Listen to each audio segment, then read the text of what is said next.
The back-to-back wins is really hard for teams to get that. I think it's 11 teams within 9 points in mid-table. It's very condensed. Is it just a case of turn a few draws into wins and suddenly Arsenal are flying up?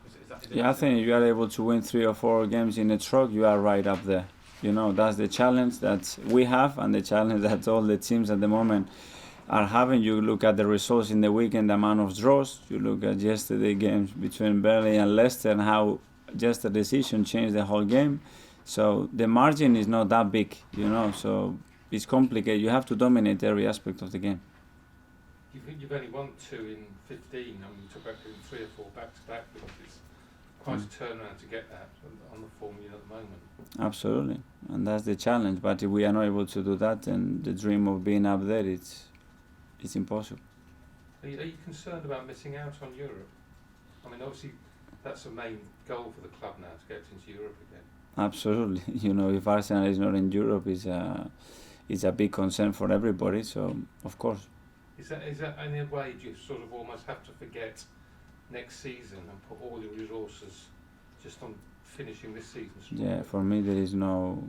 I don't look at the next season at all. I just look at the daily what we can do to get better, and what is going to happen next season is only going to be a consequence of we are able to do this season.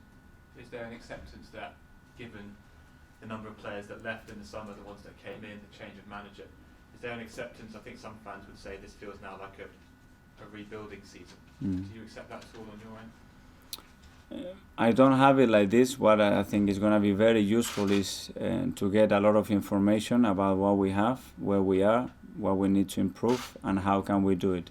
For that analysis, these months are going to be very useful, but we cannot waste these 4 months doing that and just thinking about next season, because the hurry of a big football club is now, not in the summer.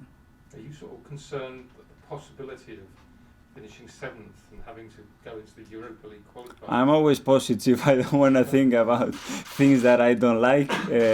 We have a lot of issues to deal at the moment with other things, so I prefer to think that things are going to go well and we're going to manage to do what we want. Can I ask you briefly, I know we've spoken a lot about Messi in the past. Everyone can see he's improved and playing well, but he hasn't scored a goal this season. He's had 1 assist all season. It seems odd that a player of his ability his figures are so poor this season. The demands that we have to put in him is to make the difference every single game. To do that, he needs the right structure and players around him to help him to do that. I think he could have had more assists and probably more goals in the games that he's played under me, which has been a little bit unlucky. But overall, I think his performance has improved a lot. You spoke a bit on Saturday about Gabriel Martinelli. Just on him, I can't think of another 18-year-old who's come straight from Brazil and done what he's doing now. It's really unusual because it's a big culture change, everything. What's different about him? I think his mentality makes a big difference. I don't know how the process was when he joined and what he did to settle so quickly, but I can imagine that he's got the right people around him for sure. His family, his entourage, everybody. And I think as well they really look after him. I think the club was very on top of him. They were very positive about everything about him, and his teammates were a big help, I think. There's a suggestion that he might look at representing Italy rather than Brazil at senior level. Is that something that you would quite encourage him to do? There's a lot less distance to travel, no tournaments at weird times of the year. He'd be a bit more available to you. Yeah, that would be ideal. It's up to him. Obviously, he has his feelings. He needs to make the decision of what he wants. So it's entirely up to you. But if he could play around the corner, here at corner, even better. Last couple. Do you see him as a striker or a winger? Sorry? Martinelli. Do you see him as a centre forward? I think he can play any of the 3 positions up top.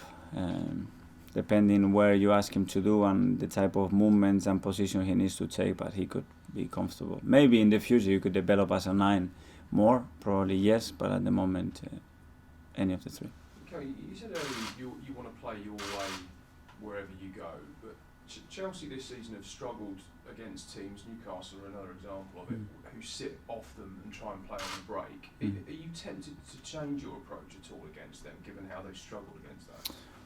Sometimes the game plan, sometimes what actually happened, and it's a good example. The game we played against them, the way I wanted to play, it was like the first 35, 40 minutes, and then top teams, sometimes it takes the game plan to the skip, you know, and make you play a different game. But we are what we are. We have the players that we have, and we have a different style to those teams. But we will adjust things, you know, to try to make it difficult for them, of course, and don't be naive. But the way we want to play is very clear. Thanks, guys. Yeah, thank you. Thank you.